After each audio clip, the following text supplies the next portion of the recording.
You will never fill out a perfect March Madness bracket in your life. But don't worry, no one else will either.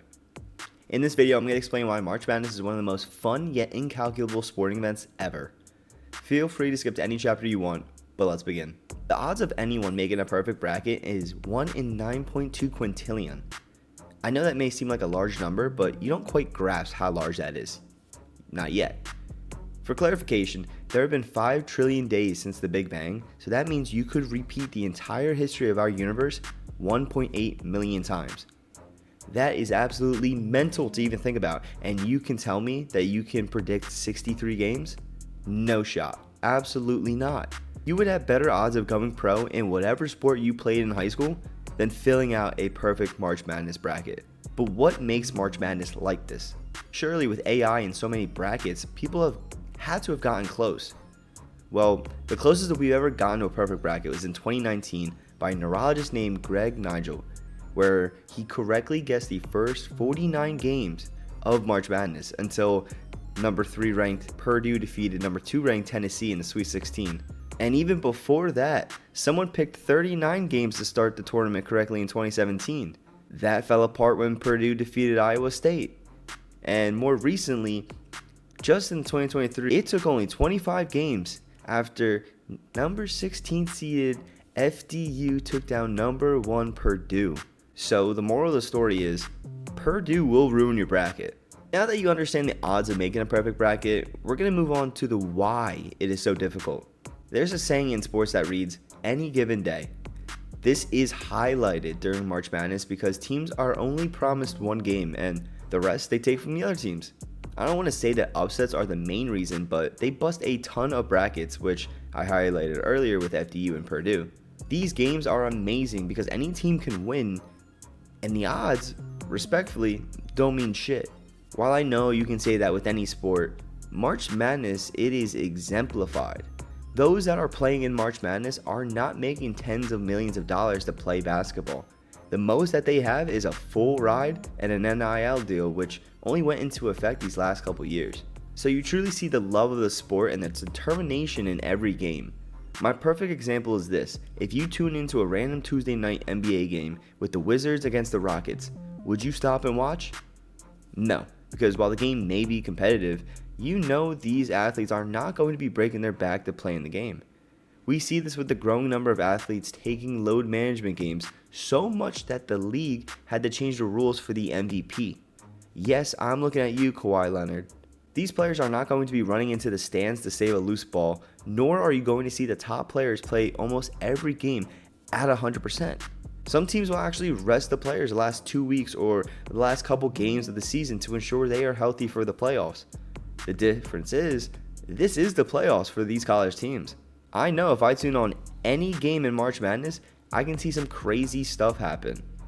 While teams may get blown out, it's just different when it comes to March Madness. We can see someone that may not even get drafted get the shine that they deserve during March Madness and make the NBA, make it across overseas. The March Madness is just an insane sporting event that can propel an athlete's career to a trajectory that we just don't even know. This is why it is so difficult to predict.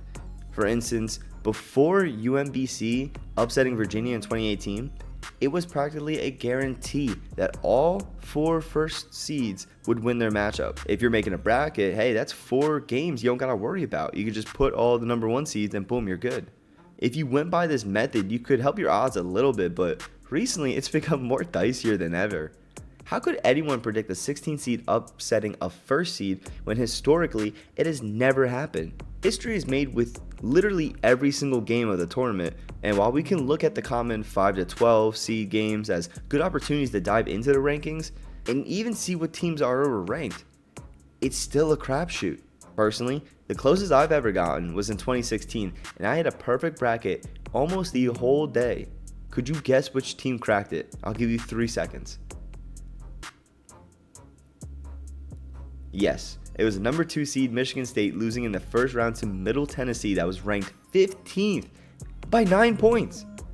While I celebrated that because I was one of 2 people in that bracket challenge to still have a perfect bracket to that point, it ultimately did not matter because March Madness is inevitable. I am inevitable.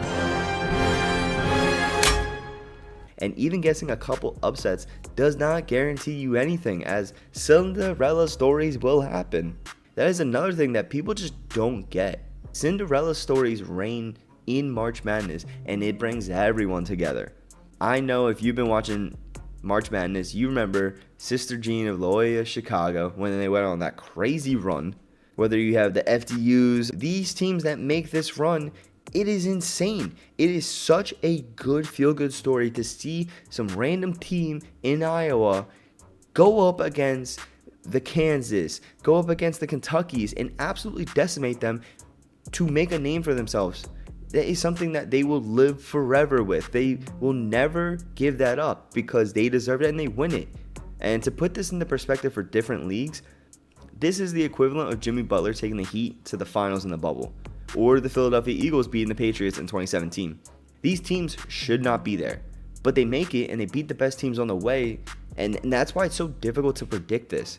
You're going to tell me in 2017 when the Eagles lost Carson Wentz, their MVP, they were going to put in Nick Foles, a backup, to beat the GOAT in Tom Brady while he was in the Dynasty Patriots? I would never predict that. It's so fun to see it because all these people can change their lives overnight, and they play with that knowing in the back of their head. I know they have draft picks, and I know I'm not going to the NBA, but I know on any given night I can compete with those type of guys, and our team can compete with those type of guys. It's been made easier with the NIL deals to get some money while they're playing in college, because I believe it was Shabazz Napier said that he would go hungry. We do have hungry nights that we don't have enough money to get food, and sometimes, needed money is, money is needed.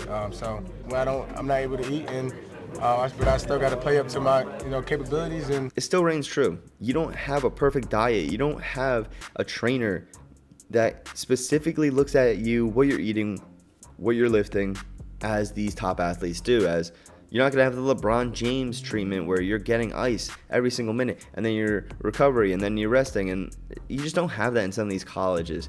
You're going to tell me some team in Missouri is going to have the same facilities as a Duke, a Kansas, a Kentucky? Like, no, you're just not going to. That's why it's so nice to see these teams go absolutely ballistic. It leads into the question, do I think there will ever be a perfect bracket? With AI, yeah, of course, it can generate one, but a user-generated lineup? Nah. The odds are so low, it would take us billions of brackets just to get a shooting chance of hitting a perfect bracket. And I do think that it's made easier with all these challenges and these abilities to just plop in 50, 60, 70 different brackets. If you guys made it this far, I want to thank you guys for watching, as it truly does help us out on this channel. But we are looking to get some merch out very soon, so drop a comment if you guys would be interested in that. And be sure to tell us what you guys want to see next, because I would love to do another video on it. But as always, it's been Studs.